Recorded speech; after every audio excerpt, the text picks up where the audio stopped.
الله وبركاته.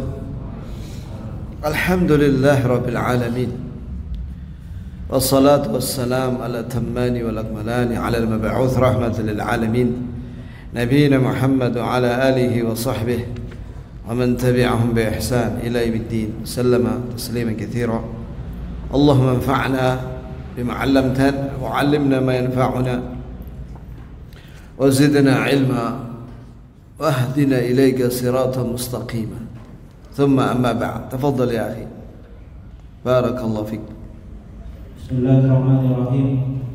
قال المصنف الشيخ عبد الرزاق بن عبد المحسن حفظه الله تعالى، نفع الله بقوله في الدارين آمين. آمين. عن أبي هريرة رضي الله عنه قال قال رسول الله صلى الله عليه وسلم: إن الله خلق الخلق حتى إذا فرغ منهم قامت الرحم فقالت: هذا مقام العائد من القطيعة. قال: نعم. أما ترضين أن أصل من وصلك وأقطع من قطعك؟ قالت: بلى. قال: فذاك لك. ثم قال رسول الله صلى الله عليه وسلم: اقرأوا إن شئتم، فهل عسيتم إن توليتم أن تفسدوا في الأرض وتقطعوا أرحامكم؟ أولئك الذين لعنهم الله فأصمهم وأعمى أبصارهم. Baik. Berkata penulis hafizahullah, silatul arham. Kita pernah menjelaskan ini tapi belum sampai paragraf yang kedua, bahwa makna silatul arham yaitu secara bahasa yakni menyambung hubungan kekerabatan. Tapi maknanya secara syar'i yaitu al-ihsan ilal arham, yaitu berbuat baik kepada rahim, kepada kerabat. Ya, berbuat baik kepada kerabat itulah yang dimaksud dengan silaturahmi. Nah, Islam adalah agama wafa, yaitu membalas kebaikan dengan kebaikan, agama yang bersih, penuh cinta dan persaudaraan, dan penuh dengan berbuat baik dan menyambung hubungan baik dan memberikan kebaikan kepada manusia, khususnya kepada kerabat. Sebagaimana Allah Azza wa Jalla berfirman dalam surah Al-Baqarah 195, wa ahsinu innallaha yuhibbul muhsinin. Hendaklah kalian berbuat ihsan, yakni berbuat baik kepada makhluk, kepada manusia. Innallaha yuhibbul muhsinin. Sesungguhnya Allah mencintai orang-orang yang berbuat ihsan. Di antara perbuatan ihsan, kebaikan yang dianjurkan dalam Islam dan dimotivasi ya dalam syariat adalah silaturahmi, yaitu berbuat baik kepada kerabat. Yang ini termasuk akhlak yang mulia dan tinggi, dan termasuk adab yang bagus dan indah. Allah Azza wa Jalla mengagungkan perkara ini, yaitu berbuat baik dengan kerabat, dan meninggikan derajatnya, kedudukannya dalam Islam. Dan disebutkan dalam wasiat setelah takwa, sebagaimana Allah Azza wa Jalla berfirman, ya ayuhan nasu taqu rabbakum alladzi khalaqakum min nafsin wahidah. Wahai manusia, takutlah kalian kepada Rabb kalian yang mana Allah menciptakan kalian dari satu jiwa, yaitu Nabi Adam. Wa khalaqa minha zawjaha, dan Allah menciptakan dari Nabi Adam itu istrinya, yaitu Hawa. Wa batha minhuma rijalan katsiran wa nisaa, dan Allah membanyakkan dari keduanya keturunan anak laki perempuan yang banyak. Ya, maka di sini ikhwan dan akhwat sekalian, bahwasanya Allah Ta'ala memberitakan dalam ayat ini bahwa sebenarnya kita ini saudara, karena ayah kita dan bapak ibu kita satu, Nabi Adam dan Hawa. Iya, makanya setelah Allah menjelaskan tentang asal usul manusia, ya, setelah itu Allah Ta'ala berfirman, wattaqullaha alladzi tasaaluna bihi wal arham. Takutlah kalian kepada Allah yang dengan menyebut namanya kalian saling meminta, dan hendaklah kalian menyambung silaturahmi. yaitu berbuat baik kepada kerabat. Innallaha kana 'alaikum raqiba. Sungguh Allah mengawasi kalian. Wattaqul arham. Ini kalimat wal arham di sini maknanya Syekh Hafizahullah menafsirkan wattaqul arham an taqta'uha. Takutlah kalian, bertakwalah kalian dengan kerabat kalian itu, jangan kalian memutuskannya.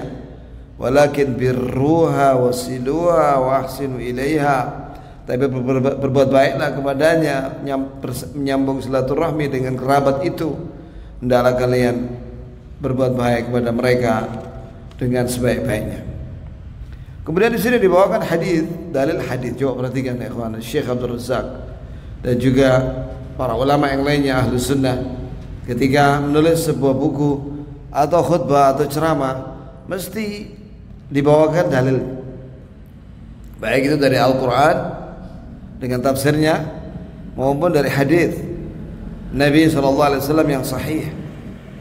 Di antara dalil tentang perintah kita berbuat baik sama kerabat, di sini dibawakan hadis dari Abu Hurairah, semoga Allah meridainya, berkata bahwa Rasulullah SAW bersabda, sesungguhnya Allah menciptakan makhluk. Ketika selesai menciptakan makhluk, maka berdirilah makhluk yang bernama Ar-Rahim. Jadi ada makhluk namanya Ar-Rahim, berdiri dia. Faqalat, dan makhluk ini berkata, hadza maqamul a'id min al-qati'ah. Ini kedudukan ancaman terhadap, yakni perlindungan dari kepada Allah dari setiap orang yang memutuskan silaturahmi. Maka Allah menjawab, "Na'am. Ama tardaina an asila man wasalaki?" Apakah kamu tidak ridha wahai Rahim? Apakah kalian tidak ridha jika aku akan menyambung orang yang menyambungmu? Wa aqta'a man qata'aki, dan saya akan putus hubungan dengan orang yang memutuskan hubungan denganmu. Qalat bala, maka Ar-Rahim itu menjawab, iya. Qala fadzaki laki, maka itu untuk, kata Allah. Thumma qala Rasulullah sallallahu alaihi wasallam, setelah itu Rasulullah sallallahu alaihi wasallam bersabda, iqra'u in syi'tum, bacalah kalian jika kalian mau. Fa hal asaitum in tawallaitum an tufsidu fil ard, apakah kalian jika kalian menjadi penguasa di bumi, punya jabatan, kalian memutus berbuat kerusakan di bumi dengan maksiat, wa tuqatti'u arhamakum, kemudian kalian memutuskan hubungan baik dengan kerabat kalian, ulaika alladzina la'anahumullah, mereka itu orang-orang dilaknat oleh Allah, fa asammahum, dan Allah bikin mereka summun sum itu apa ya akhi? Tuli, iya. Kemudian wa'ama absarahum, dan Allah akan jadikan buta mata mereka. Ya Allah, coba perhatikan ya. Allah Azza wa Jalla mengancam, ada indzar, wa'id terhadap orang yang memutuskan silaturahmi, tidak berbuat baik sama kerabat, bahkan memutuskan dan menyakiti kerabat, apalagi itu orang tua. Maka Allah mengancam mereka, satu, dilaknat oleh Allah, dijauhkan dari rahmatnya. Kemudian mereka akan dibikin bisu, dan mereka akan dibikin apa? Buta. Itu ya, itu ya ikhwan. Ya, itu dalam surat Muhammad ayat 22-23. Apa makna ayat ini?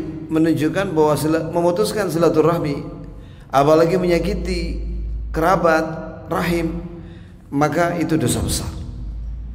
Itu dosa besar karena dilaknat oleh Allah, diancam. Lanjut. Qala hafizallah warrahimu hum kullu man tajma'uka bihim qarabatan min jihadil ab aw min jihadil fa kullu man tajma'uka bihim qarabatan min hatainil jihadaini fahum min dawil arham wa hum yatafawatuna fi qurbihim lil mar'i bihasbi qurbihim min ummihi wa abihi wa takunu silatuhum bis salami wa tawasuli wa ziyarati wa ihsani ilaihim wa nahwi dzalika min wujuhil birri was silah. Nah, Syekh menjelaskan di sini, hafizahullah, bahwa yang dimaksud dengan rahim itu adalah semua yang di sekitarmu, ya, terkumpul denganmu sebagai kerabat dari pihak bapak atau dari pihak ibu. Ya, inilah yang dimaksud dengan arham. Kalau dalam buku syarah Sahih Al-Mufrad, penulis syarah di situ menjelaskan bahwa kerabat itu ada dua sisi.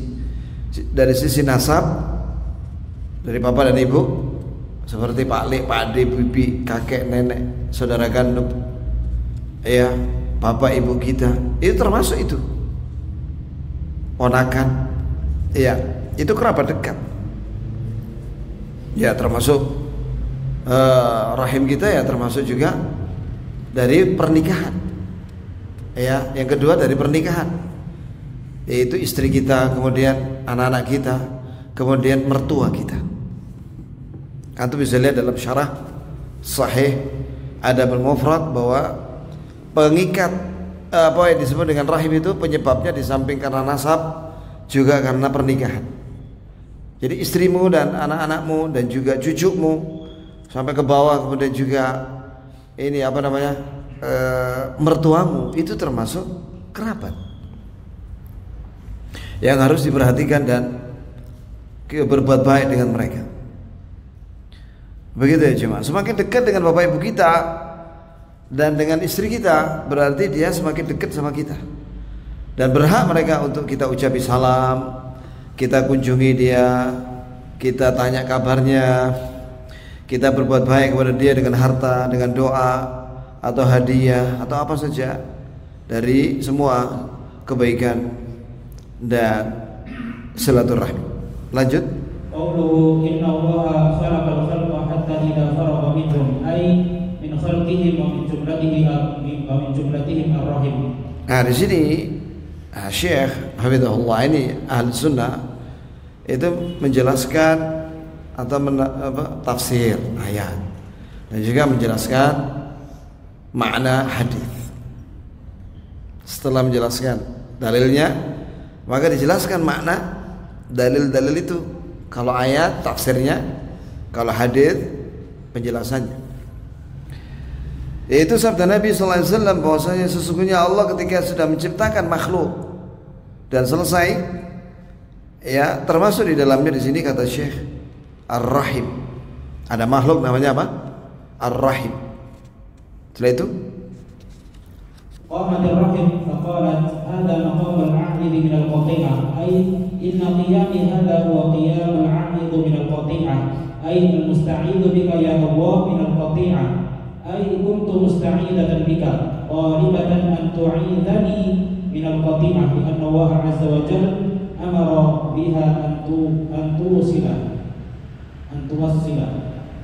fata'awwadtu billahi tabaraka wa ta'ala min an tuqta. Iya. Ya, ini makna hadis qamatur rahim, ini makhluk yang bernama rahim ini berdiri dengan mengatakan hadza maqamul a'id min al-qati'. Maksudnya berdiriku di sini dalam rangka untuk mohon perlindungan kepadamu ya Allah dari pemutusan silaturahmi, pemutusan hubungan dengan kerabat. Ini aku berdiri berlindung kepadamu ya Allah, memohon agar kau lindungi aku dari pemutusan hubungan. Ya, sebab memang Allah menyuruh kita untuk menyambung dan berbuat baik kepada kerabat. Maka dia berlindung kepada Allah dari diputuskan. Lah itu qala Allah 'azza wa jalla ama tardaina an asila man wasalaki wa aqta'a man qata'aki wa hadha fihi shahidun li qa'idati syari'ah al-jazaa'u min jinsil 'amal fil ihsani wal isa'ah. Qala Allah ta'ala fil ihsan hal jazaa'ul ihsani illa al ihsan wa qala fil isa'ah thumma kana 'aqibatal ladzina asa'u su'a. Ya.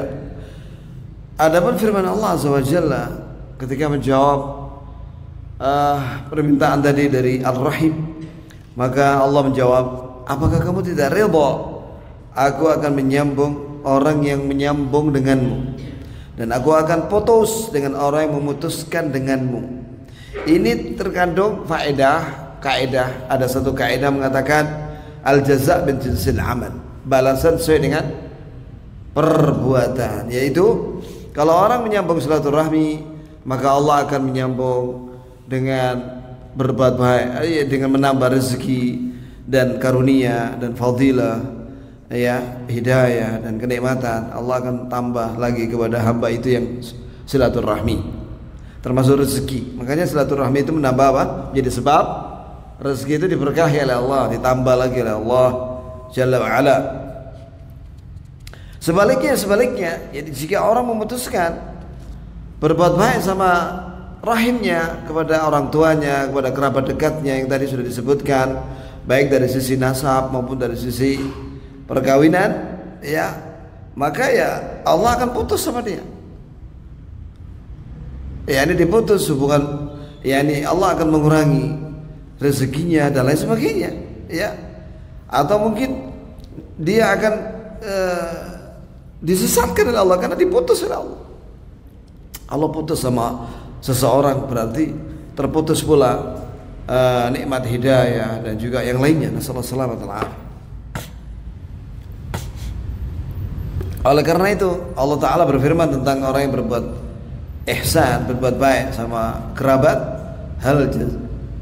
berbuat baik secara umum kepada makhluknya, hal jazaul ihsan illa ihsan. Bukankah balasan orang-orang yang berbuat baik itu tentu kebaikan dari Allah? Sebaliknya, orang yang berbuat keburukan kepada makhluk, maka dijawab oleh Allah, "Tsumma kana 'aqibata alladzina asa'u as-su'." Adapun orang-orang yang berbuat keburukan kepada makhluk, akibat buruknya ya dia akan dijatuhkan ke dalam keburukan. Nasallallahu alaihi wasallam. Lanjut. Falwasilu yasiluhu Allah wal qati'u yaqta'uhu Allah jazaa'u wifaqa wa man wasalahu Allah subhanahu faqad faza bi khairai ad-dunya wal akhirah wa man qata'ahu Allah faqad khasira khusranan mubina wa qarina min al-khair. Ya. Perhatikan di sini kalimat orang yang wasil, yang menyambung hubungan baik dengan kerabat, maka Allah akan menyambung hubungan dengan orang itu. Dan yang memutuskan hubungan kekerabatan, maka Allah akan putus sama orang itu. Balasan yang adil dan sesuai. Maka barang siapa yang disambung oleh Allah hubungan, Allah berbuat baik, menyambung hubungan baik dengan seseorang, maka dia sukses mendapatkan kebaikan dunia akhirat. Dan barang siapa yang diputus oleh Allah, maka dia akan rugi dengan kerugian yang nyata dan diharamkan dari kebaikan. Faqala Rahim bala ay raditu bidzalik. Faqala tabaraka ta'ala fadzaka laki ay innahu 'azza wa jalla a'taha dzalik faman wasalaha wasalahu wa man qata'aha qata'ahu. Maka Rahim itu menjawab, "Iya, kami ridha ya Rabb." Begitu maksudnya. Maka setelah itu Allah menjawab, "Ya, itu untukmu." Ya.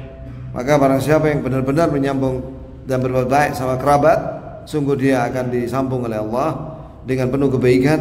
Dan barang siapa yang memutuskan hubungan dengan kerabat, apalagi menyakiti kerabat, maka dia akan diputus oleh Allah. Nasallallahu alaihi wasallam. Wallahi ya kawan, tadi pagi ada berita, ada seorang anak durhaka sama ibunya dipukuli berkali-kali, ya. Anak tunggal juga dia. Coba perhatikan di sini ya. Ketika ada seorang berbuat keburukan sama yang seharusnya dia muliakan, dia berbuat baik, itu ibu kandungnya. Akhirnya anak ini sesat. Tadi pagi dia bunuh diri. Kisah nyata itu di Malang. Saya dapat berita. Ini jadi pelajaran buat kita. Ya, kan sudah pernah kita bacakan dosa yang paling cepat hukumannya dari Allah di dunia adalah al-baghi wa qati'atur rahim, yaitu mendolimi orang dan memutuskan silaturahmi, termasuk dengan orang tuanya. Allah ngeri ya kawan. Maka bagi yang masih punya orang tua, ya, datangilah dia, minta maaflah sama dia, dan berbuat baiklah sama dia dengan kalimat yang lemah lembut, ya, dengan apa saja yang kau miliki. Senangkanlah hatinya, sebagaimana kau bikin dia menangis karena kau sakiti, maka bikin dia tertawa dengan berbuat baik kepada ibu atau bapak. Kalau dia sudah meninggal, doakan tiap hari. Orang tua itu doakan setiap hari. Ya Allah, ampunilah kedua orang tuaku. Ya Allah rahmatilah dia, Allah maghfir lahum warhamhum wa'afihim wa'afu anhum. Itu doa jenazah itu yang paling berhak kita ucapkan untuk orang tua kita. Iya, doakan orang tua tiap hari. Boleh juga dibacakan doa itu ketika sujud. Ya, tapi kalau sujudnya salat wajib biasanya imamnya nggak lama-lama, jadi ya salat sunnah lah. Ya, agak lama antum sendirian. Begitu ya jemaah. Nasallallahu. Lanjut. Tsumma qala Rasulullah sallallahu alaihi wasallam iqra'u in syi'tum fa hal 'asaytum in tawallaytum an tufsidu fil ardi wa tuqatti'u arhamakum ulaika alladziina la'anahumullah fa asammahum wa a'ma absarahum. Qala Ibnu Katsir rahimahullah wa hadha nahyun 'anil ifsadi fil ard 'umuman wa an qadil arhami khususan bal qad amara Allah ta'ala bil islahi fil ardi wa silatul arham wa huwa al-ihsan ila al-aqarib fil maqali wal af'al وبذل الأموال لقد وردت الأحاديث الصحاح والحسن بذلك عن رسول الله صلى الله عليه وسلم من طرق عديدة ووجوه كثيرة. انتهى. Ibnu Katsir di bawah sini dibawakan menafsirkan ayat tadi yang ditulis yaitu dalam surat Muhammad ayat 22-23. Di dalam ayat ini terkandung larangan secara umum, larangan berbuat kerusakan di bumi. Ya, perlu diketahui ya kawan bahwa Ibnu Katsir dan yang lainnya para ulama ditafsir ketika menafsirkan wala tufsidu fil ardi, janganlah kalian berbuat kerusakan di bumi. Maksudnya jangan kalian berbuat maksiat di bumi, karena maksiat itu kerusakan, itu maknanya. Dan juga merusak di bumi yakni merusak tanaman atau apa, merusak air dan lain sebagainya, itu jelas itu. Tapi yang dimaksud dengan ifsad di bumi dalam Al-Qur'an Karim, wala tufsidu fil ardi, ya, itu maknanya janganlah kalian berbuat kerusakan di bumi dengan maksiat, dosa-dosa besar. Nah, secara umum. Dan Allah melarang dari memutuskan silaturahmi secara khusus. Bahkan Allah menyuruh kita untuk berbuat islah, kebaikan di bumi dengan amal saleh dan silaturahmi, yaitu dengan berbuat ihsan, kebaikan ya kepada kerabat, baik dengan ucapan yang lemah lembut atau doa, wal af'al itu perbuatan, ya, perbuatan yang baik di hadapannya, wa badal amwal atau mengorbankan harta, ini baik kasih zakat. Kerabat itu boleh dikasih zakat dan infak, ya, itu ya jemaah makna daripada silaturahmi. Lanjut. وعن عائشة رضي الله عنها قالت قال رسول الله صلى الله عليه وسلم الرحم معلقة بالعرش تقول من وصلني وصله الله ومن قطعني قطعه الله. Nah, sekarang ada redaksi lain ini, riwayat Muslim. Dari Aisyah semoga Allah meridhoinya berkata bahwa Rasulullah sallallahu alaihi wasallam bersabda, "Ar-rahim mu'allaqatun bil 'arsy."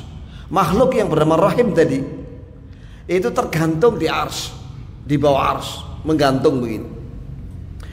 Takul, dan dia berkata, jadi makhluk ini bisa ngomong sebagaimana tadi dibawakan dalam hadis yang sebelumnya. Dan dia berkata saat itu disebutkan oleh Nabi, dia berkata, barang siapa yang menyambung aku, Allah akan menyambung dia. Barang siapa yang memutuskan aku, Allah akan memutuskan dia.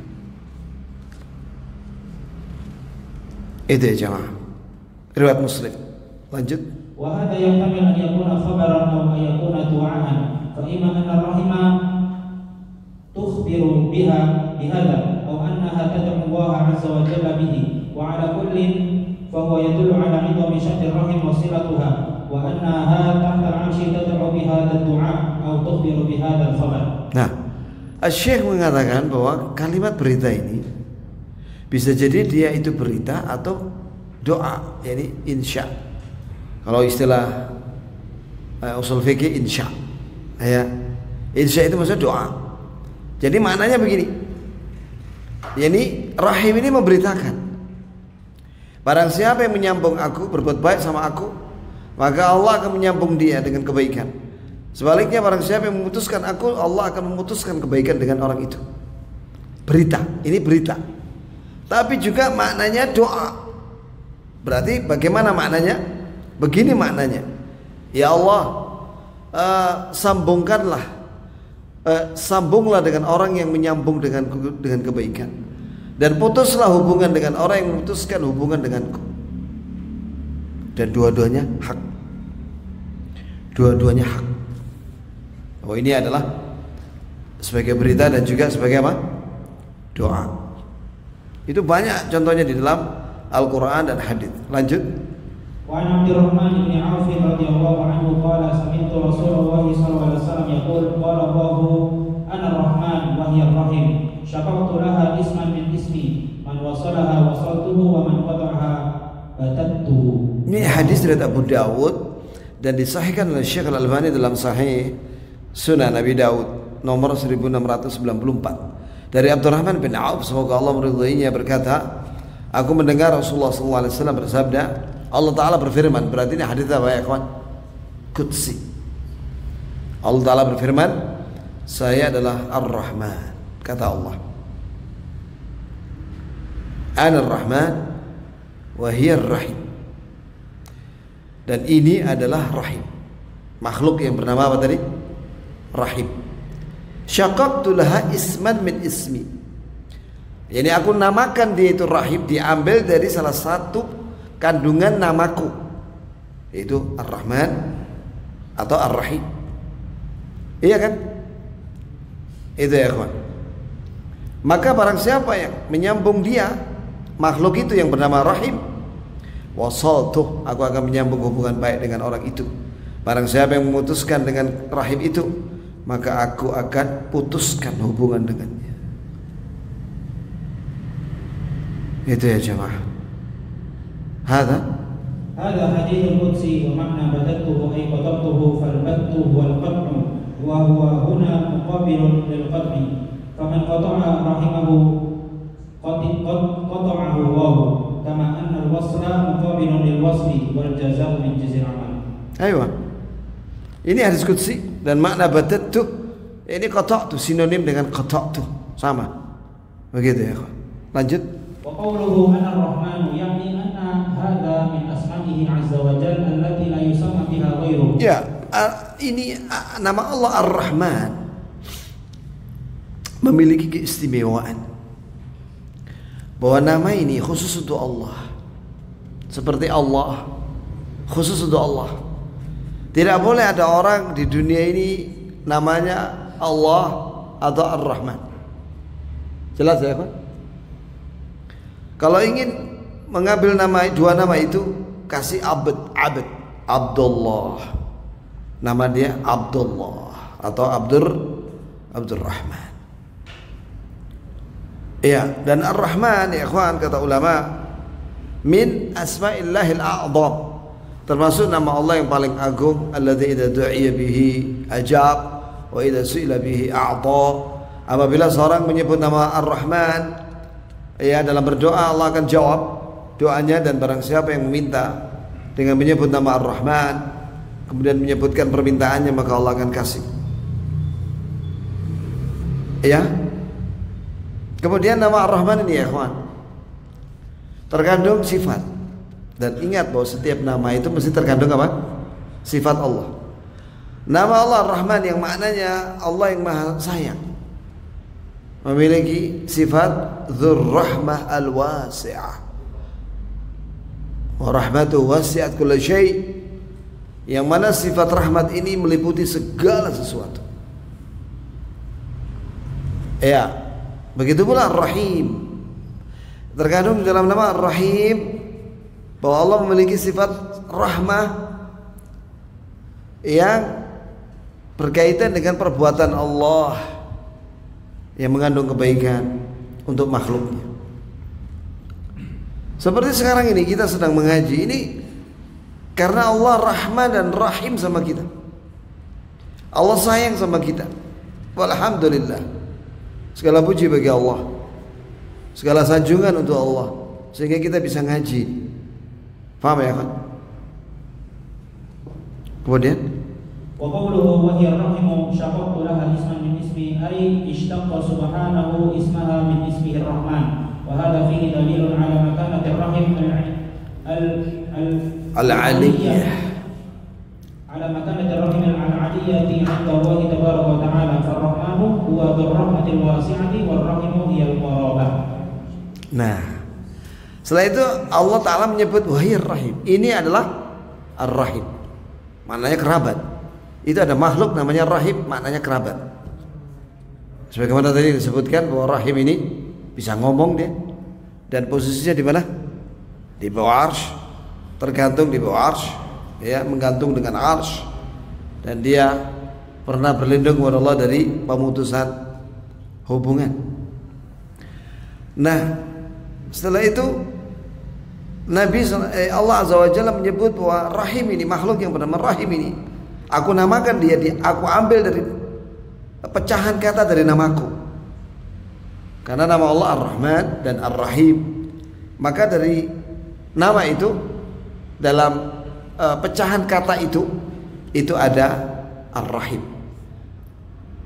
Maka di sini menunjukkan kedudukan Ar-Rahim yang tinggi di sisi Allah Azza wa Jalla, karena Ar-Rahman ini memiliki sifat rahmah, sayang yang maha luas.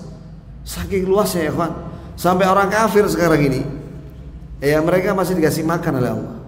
Padahal mereka tidak pernah sholat, mereka musyrik, mendustakan. Itu ada orang Irak yang di Swedia itu membakar Quran, masih dikasih makan oleh Allah Ta'ala dan minum, iya kan? Sekarang ini orang-orang murtad terang-terangan ya, membenci Islam.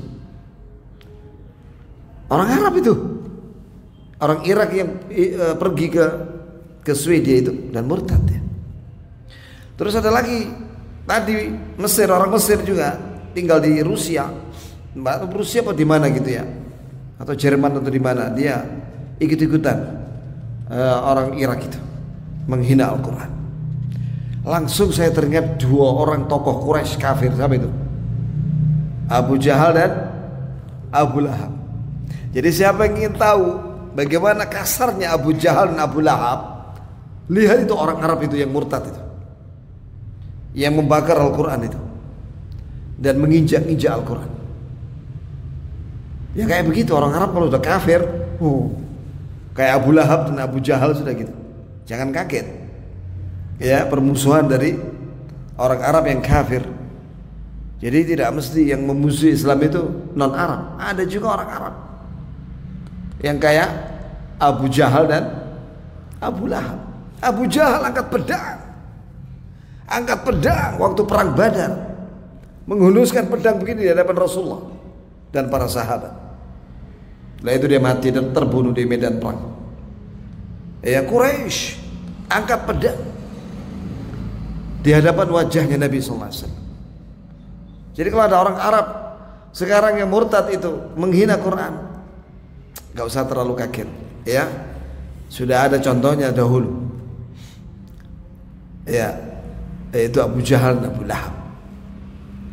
Kata ulama, syaitan itu akan berani terang-terangan, jin dan manusia, untuk menyerang Islam apabila di wilayah itu tidak diajarkan tauhid. Jelas Swedia negara kafir, iya kan? Penguasanya membolehkan rakyatnya untuk menghina Al-Quran. Itu pengadilan di sana itu, negara kafir. Tapi coba kalau misalnya ada orang membakar Quran misalnya di mana itu? Di depan situ, masjid ini apa, Taqwa? Masjid apa ini? Muttaqin. Kira-kira di apa nabi jamaah orang? Pandu, ente apa nggak orang itu? Abu Zubair. Ini orang ampun ini. Keluar itu pedangnya itu sudah. Serius ya? Mencelat itu orang itu, ditendang itu sudah. Betul nggak? Selesai sudah.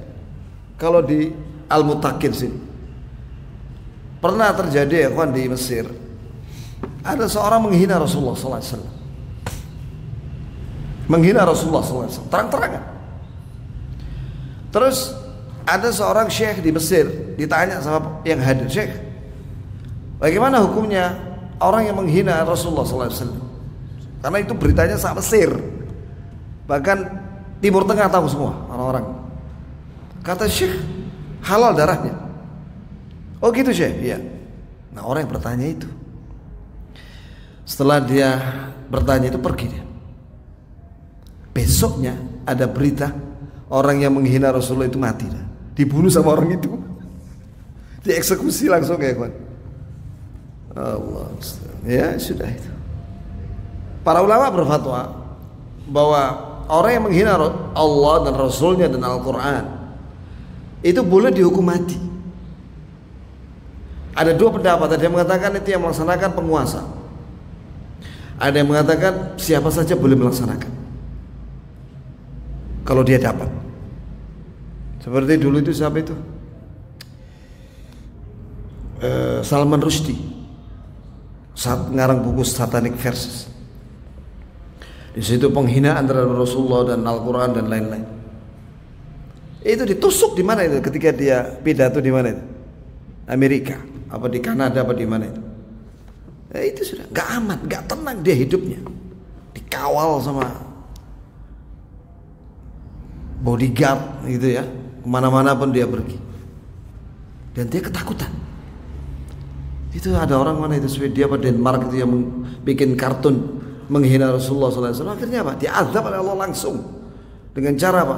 Terbakar itu mobil itu beserta pengawalnya. Mati dah. Ketika disemprot apa itu biasanya penyemprot anti api itu gak padam. Azab nampak ya. Divideokan. Video. Nah, itu di Denmark, di Swedia. Itu memang apa ya? Negara kafir dan mereka bebas dengan alasan demokrasi. Bebas untuk menghujat siapapun. Alasannya demokrasi. Itulah bahaya demokrasi yang ekstrim. Ya, nggak ada batasan sudah mereka. Siapapun bisa mereka hina. Na'udzubillah min dzalik. Biasanya mereka itu orang nggak punya agama, ateis. Biasanya ateis dia. Dulu aja di Indonesia orang ateis komunis itu PKI. Saya diberitahu sama paman, ya, bagaimana dia melihat sendiri di kampung gitu. Orang PKI itu menghina orang yang sholat, menghina kaum muslimin.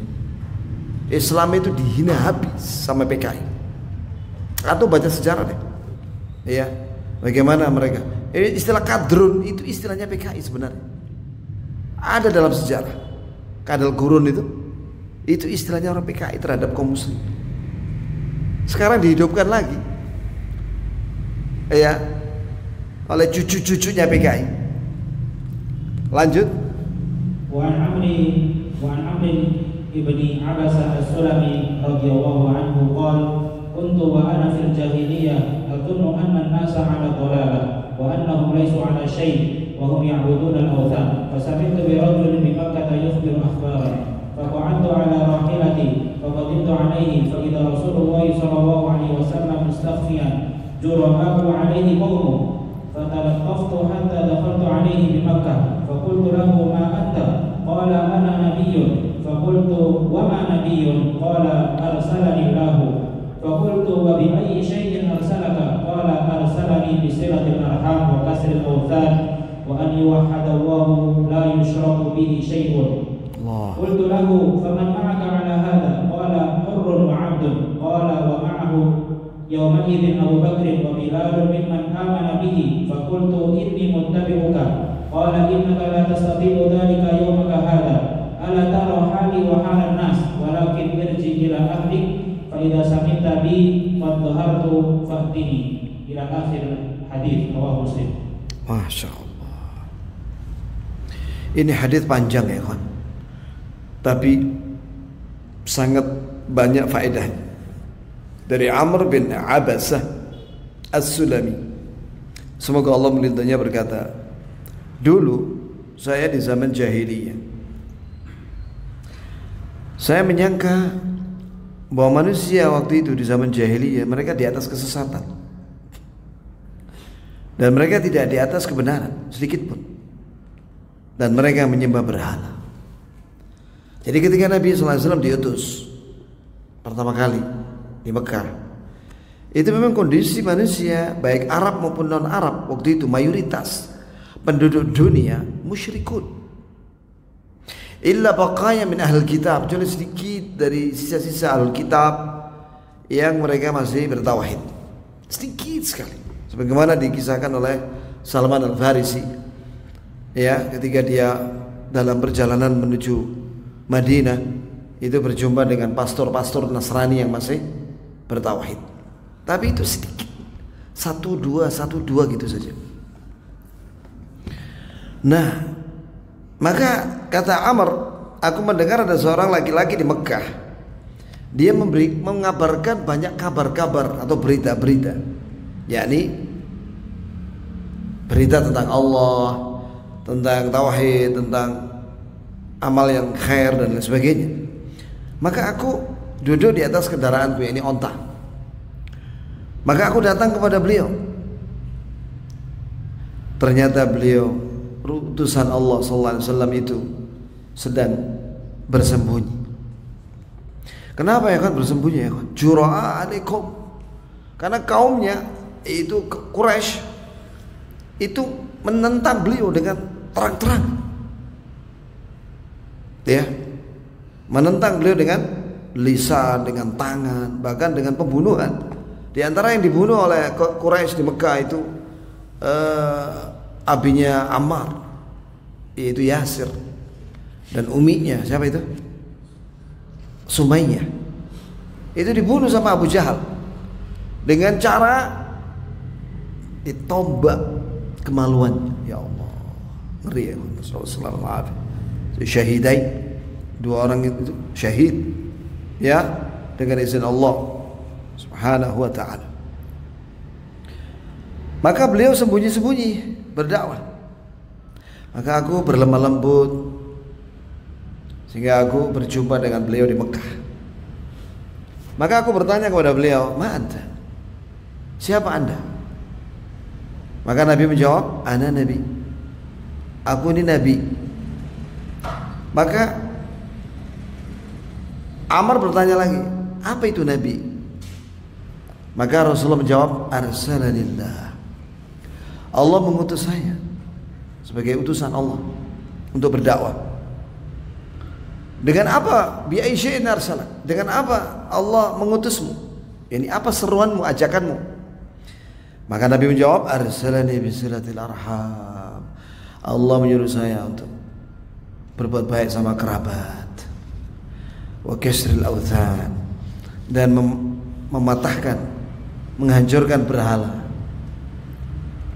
dan agar diserahkan seluruh bentuk ibadah hanya untuk Allah, dan tidak boleh berbuat syirik, tidak boleh menyekutukan Allah dengan apapun juga. Terus Amr bertanya lagi, "Siapa yang bersamamu dalam dakwah ini?" Maka Nabi menjawab, "Hurrun wa abdun." Ada yang merdeka, ada yang budak, pengikutnya Nabi itu. Sudah bel ya kawan. Insyaallah nanti kita akan sambung lagi ya ini ya. Jadi sampai sini kita akan sambung lagi insyaallah biidznillah di lain kesempatan. Barakallahu li wa lakum, nasallahu alaihi wasallam. Ingat ya. Subhanakallahumma bihamdika asyhadu an la ilaha illa anta astaghfiruka